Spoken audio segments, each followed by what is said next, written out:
Hello friends, welcome back to my channel Shaina Goyal. So friends, I hope आप सभी fit and fine होंगे, healthy होंगे। So start करते हैं हमारे आज के सेशन के साथ and we will be continuing our math series for paper 1 and 2। चाहे आप पीएस टेट के लिए प्रिपेयर कर रहे हो या फिर सी टेट के लिए प्रिपेयर कर रहे हो, देखो प्रिपरेशन सेम होती है, क्वेश्चंस डिफरेंट आते हैं लेकिन पैटर्न सेम रहता है, फॉर्मूला सेम होते हैं और टॉपिक्स भी सेम ही होते हैं। तो ये मत सोचो कि आप पीएस टेट के लिए प्रिपेयर कर रहे हो तो सी टेट के लिए अलग से प्रिपेयर करना पड़ेगा। अगर एक पेपर के लिए प्रिपेयर कर रहे हो तो दूसरे की तैयारी खुद ब खुद आपके साथ में हो रही है। सो आज हम डिस्कस करने वाले हैं कुछ ऐसे क्वेश्चंस जो प्रीवियस पेपर्स में देखने को मिले हैं, तो आपको आइडिया हो जाएगा कि किस तरह के क्वेश्चंस आते हैं और हमारी प्रिपरेशन किस तरह से चल रही है। ठीक है, so before I start with the session, अगर आप मेरे चैनल पर नए हैं तो इसे कर लीजिए subscribe and click on the bell icon to get notifications of my latest uploads. So देखिए, the first question is and aeroplane moves towards south direction from port 6 kilometre. ठीक है, समझ लेते हैं कि जो पोर्ट है वो यहाँ पर है और साउथ डायरेक्शन किधर है। देखिए डायरेक्शंस किस तरह से होती हैं, ये डायरेक्शंस होती है। आपको ये पता है, ईस्ट और वेस्ट में कंफ्यूज नहीं होना। ईस्ट अगर आप बोर्ड पे बना रहे हो कुछ भी है ना, तो वो आपकी राइट साइड को आएगी और वेस्ट आएगी आपकी लेफ्ट साइड को। तो यहाँ पर पोर्ट है, साउथ की तरफ कितना डिस्टेंस ट्रेवल किया, 6 किलोमीटर। ठीक है, ये पोर्ट है। Then it stops after passing 8 kilometres towards eastern direction. अब यहाँ पर खड़ा है तो ईस्टर्न डायरेक्शन किस तरफ है, इस तरफ। तो इस तरफ डिस्टेंस ट्रेवल किया 8 किलोमीटर, इधर किया 6 किलोमीटर। तो क्वेश्चन में पूछा क्या गया है, how much distance shall be covered by aeroplane from port. अब पूछा क्या गया है कि ये डिस्टेंस कितना होगा। ठीक है, इसको हम ए बी सी, एक तरह की ट्राइंगल बन गई हमारी ये। ठीक है, तो हमें पता है ये क्या है, हाइपोटेन्यूज, ये क्या है बेस और ये है हाइट। ठीक है, परपेंडिकुलर कह लीजिए एच, तो यहाँ पर हाइपोटेन्यूज का है। तो पाइथागोरस थ्योरम क्या कहती है, hypotenuse square is equal to perpendicular square plus base square. तो यहाँ पर क्या आ जाएगा हमारा हाइपोटेन्यूज, जो हमको डिस्टेंस चाहिए, परपेंडिकुलर 6 स्क्वायर प्लस 8 स्क्वायर, इसका स्क्वायर रूट। हाइपोटेन्यूज का स्क्वायर हटा दिया तो इधर क्या हो गया, स्क्वायर रूट। ये कितना आ गया, 36 प्लस 64 अंडर रूट ऑफ 100। तो इसका स्क्वायर रूट हमारे पास हाइपोटेन्यूज कितना आ गया, 10। समझ में आ गया। तो हमारी ऑप्शन ए 10 किलोमीटर क्या है, करेक्ट आंसर। इजी है, समझ में आ गया बच्चों ये क्वेश्चन। नेक्स्ट देखिए क्वेश्चन करने से पहले मैं आपको एक फॉर्मूला बताना चाहती हूँ। कहीं भी स्पीड, डिस्टेंस, टाइम इस तरह का क्वेश्चन आता है तो स्पीड या फिर आप इसको वेलोसिटी कह सकते हैं। स्पीड या velocity is equal to distance upon time. ठीक है, तो इसकी डायमेंशन क्या होगी, मीटर पर सेकेंड, या फिर जो भी आपको इसकी डायमेंशन दी होगी। ठीक है, किलोमीटर पर आवर होती है या फिर मीटर पर सेकेंड होती है। ठीक है, इसके साथ साथ अगर जैसे हमारा क्वेश्चन है, चलिए क्वेश्चन देखते हैं, फिर मैं आपको साथ एक और फॉर्मूला डिस्कस करूंगी। A train 230 metre long is running at a speed of 48 kilometre per hour. अब ट्रेन है L1, length of first train कितनी है, 230 मीटर। कितनी स्पीड से जा रही है, velocity 1, that is 48 kilometre per hour. अब देखिए एक चीज तक ध्यान रखिए कि जो डायमेंशन लेंथ की है वही डायमेंशन स्पीड में होनी चाहिए, वेलोसिटी में। यहाँ पर मीटर है, यहाँ पर किलोमीटर पर आवर है। अगर किलोमीटर पर आवर को हमने मीटर पर सेकंड में चेंज करना है तो हम जो नंबर दिया हुआ है ना वेलोसिटी का, उसको सिंपली 5/18 से मल्टीप्लाई कर देंगे तो हमारे पास क्या आ जाएगा, मीटर पर सेकेंड। इसी तरह से हमें सेकेंड ट्रेन की जो लेंथ है वो क्या दी हुई है, 280 मीटर, और जो वेलोसिटी है, इसकी स्पीड है सेकेंड ट्रेन की, वो हमको दी है 60 किलोमीटर पर आवर। इसको फिर हम क्या करेंगे, 60 मल्टीप्लाई बाय 5 एंड 18। देखिए ये जो 5 एंड 18 है ना, ये किलोमीटर को मीटर में कन्वर्ट किया, फिर आवर को सेकेंड्स में कन्वर्ट किया और उसको सॉल्व करके ये आंसर आया हुआ है। क्लियर, ये कोई ऐसे नहीं है कि फॉर्मूला बना है, ये इन चीज़ों को सॉल्व करके ही आया हुआ है। तो ये क्या बन गया, मीटर पर सेकंड। अब क्वेश्चन में हमें क्या पूछा है, the time taken by them to cross each other, ठीक है, दोनों ट्रेन्स क्या है, बिल्कुल ऑपोजिट डायरेक्शन से आ रही हैं, रनिंग अपनी स्पीड दी हुई है, तो टाइम कितना लगेगा दोनों ट्रेन्स को एक दूसरे से क्रॉस करने के लिए। अब इसका एक स्पेशल फॉर्मूला होता है कि टाइम कितना लगता है, दोनों ट्रेन्स की जितनी लेंथ है, ये ट्रेन भी हो सकता है या आपको कोई लंबी सी बस के बारे में कुछ भी दे दे जिसके आपको लेंथ भी दी है, स्पीड भी दी है, ठीक है, आपने टाइम फाइंड आउट करना है, तो उसका फॉर्मूला होता है दोनों की लेंथ को प्लस कर दीजिए, दोनों की स्पीड को प्लस कर दीजिए और डिवाइड कर दें, ये इसका फॉर्मूला होता है, ठीक है। तो फॉर्मूला में हम अगर वैल्यू पुट करें L1 प्लस L2, ये आ गया हमारे पास 510, और V1 प्लस V2, इसमें क्या कॉमन है 5/18, तो 48 प्लस 60, 5 ऊपर 18 चला जाएगा, तो इसको आप अगर सॉल्व करेंगे तो आपके पास आ जाएगा t, कितना आ जाएगा 17, क्या आएगा यहाँ पे सेकेंड्स आएगा, क्योंकि हम डायमेंशन ये यूनिट कौन सी यूज कर रहे हैं, मीटर पर सेकेंड, तो आंसर भी किस में आएगा, सेकेंड्स में आएगा।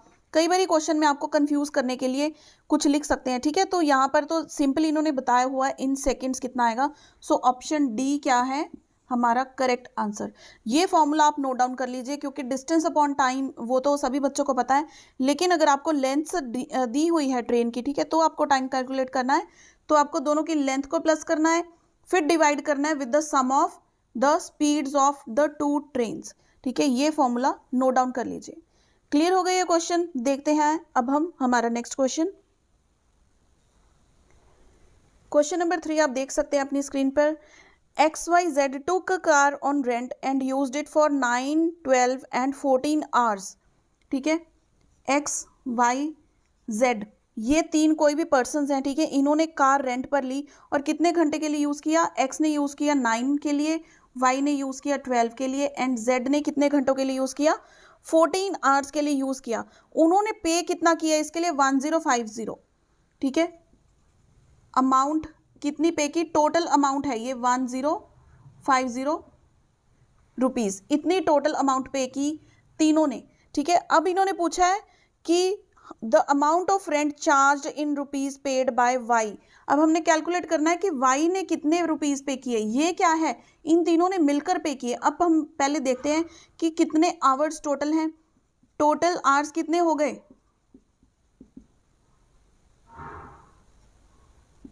35 आवर्स हो गए, तो 35 घंटे का इतना चार्ज हुआ है। अगर हम 1 घंटे का निकालें तो क्या आ जाएगा 1050 डिवाइडेड बाय 35।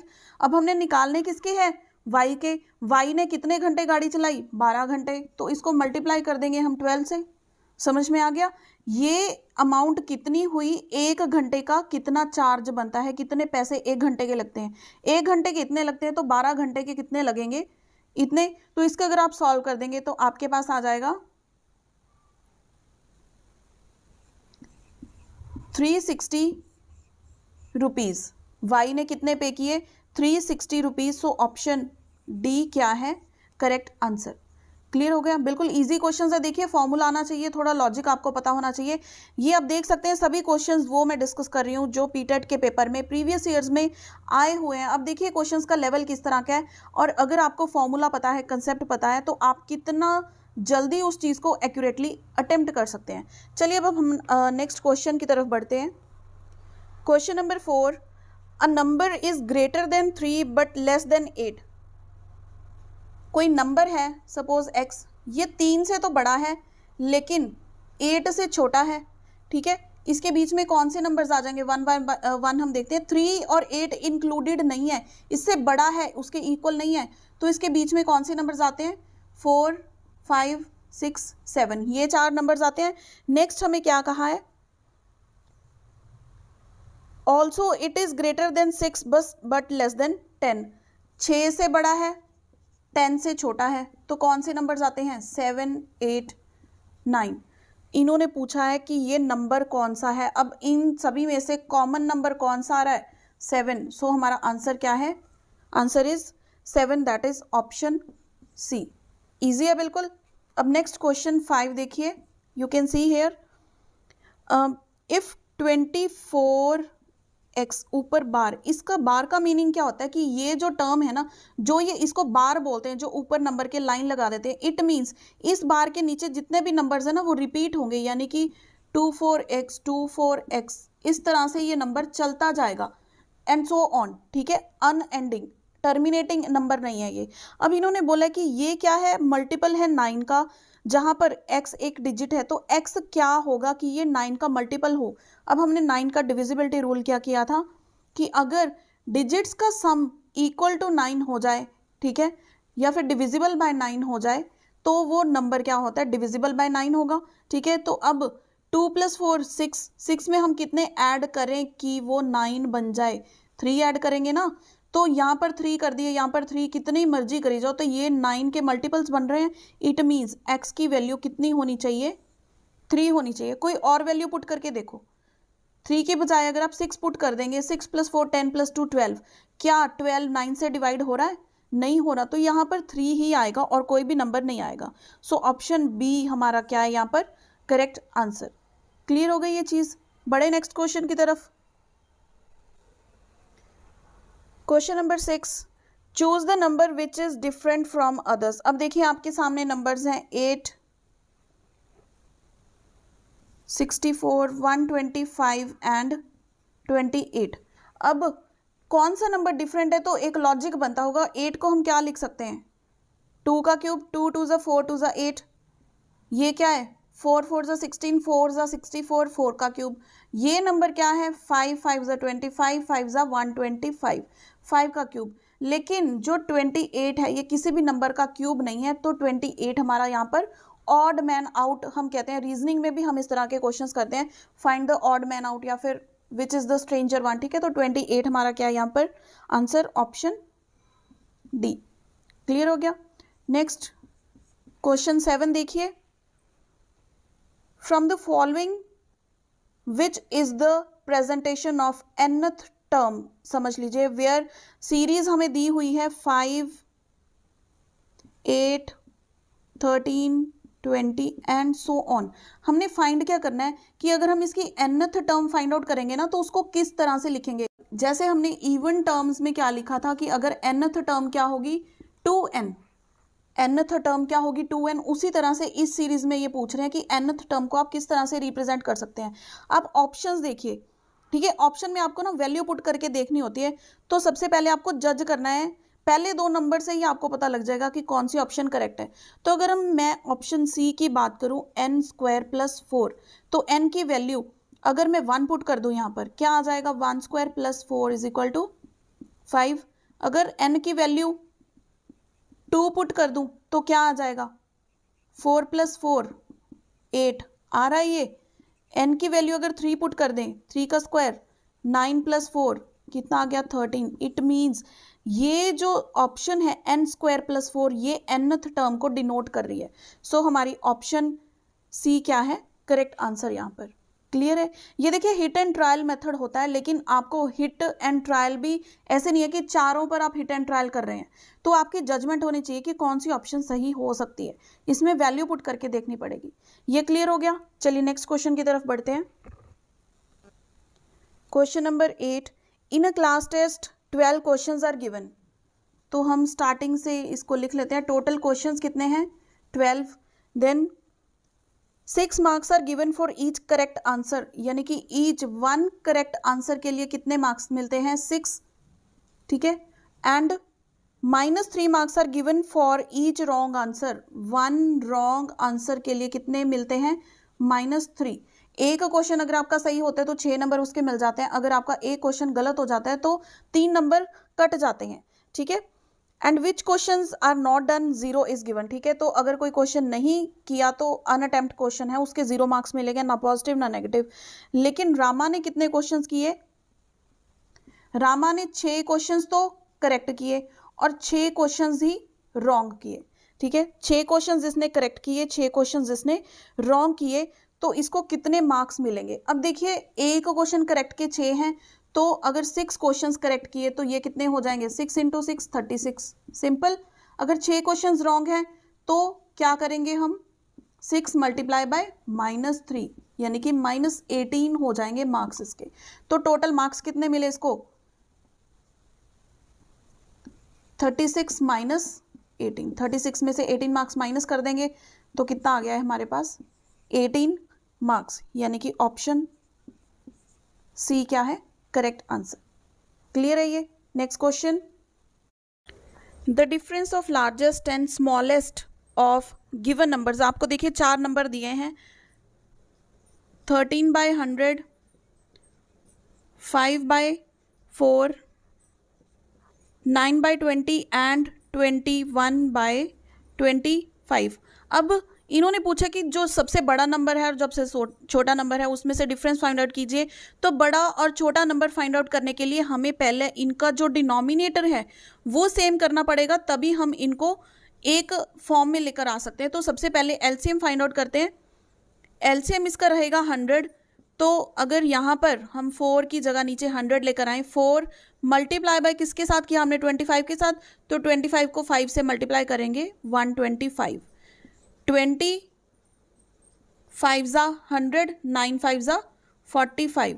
देखिए 5 को ऊपर भी मल्टीप्लाई कर दिया, नीचे भी मल्टीप्लाई कर दिया, नीचे 100 बन गया, ऊपर कितना बन गया? 45। तो ये सिमिलर फ्रैक्शन हम बना रहे हैं जिसका डिनोमिनेटर सेम है। 25 को 4 से मल्टीप्लाई किया, सिमिलरली ऊपर 21 को 4 से मल्टीप्लाई कर दिया, ये हमारे पास फ्रैक्शन बन गए। अब देखिए सबसे बड़ा नंबर कौन सा है? ये वाला। और सबसे छोटा नंबर कौन सा है? ये वाला। क्लियर? तो इसमें से हमने इसको माइनस करना है, तो सिंपल हम क्या कर देंगे? 125 माइनस 13/100 ये आ जाएगा हमारे पास, यानी कि 112 डिवाइडेड बाय 100। 2 जीरोज हैं तो 2 प्लेसेस छोड़कर हमारा डेसिमल लग जाएगा 1.12। ये आगे हम फ्रैक्शंस का चैप्टर डिस्कस करेंगे, वहाँ पर आपको ज़्यादा क्लैरिफाई हो जाएगा। तो 1.12 इसका आंसर है, that is option B. Clear हो गई ये चीज़? ये क्वेश्चंस आप लोगों को क्लियर हैं फ्रेंड्स? तो मुझे कमेंट में यस लिखकर बताइए और वीडियो को लाइक एंड शेयर करना ना भूलें। और देखिए फ्रेंड्स, साथ ही हमारी सीडीपी की सीरीज़ चल रही है पंजाबी का मैराथन, मैं ऑलरेडी डिस्कस कर चुकी हूँ आप लोगों के साथ ही में इंग्लिश का मैराथन भी पैडागॉजी का हो चुका है। तो अगर आपने वो सेशंस मिस किए हैं तो वो डेफिनेटली देखिए, एक ही वीडियो में आपकी जो है पूरी प्रिपरेशन हो जाएगी एक सब्जेक्ट की। So friends, see you in the next video, till then keep watching.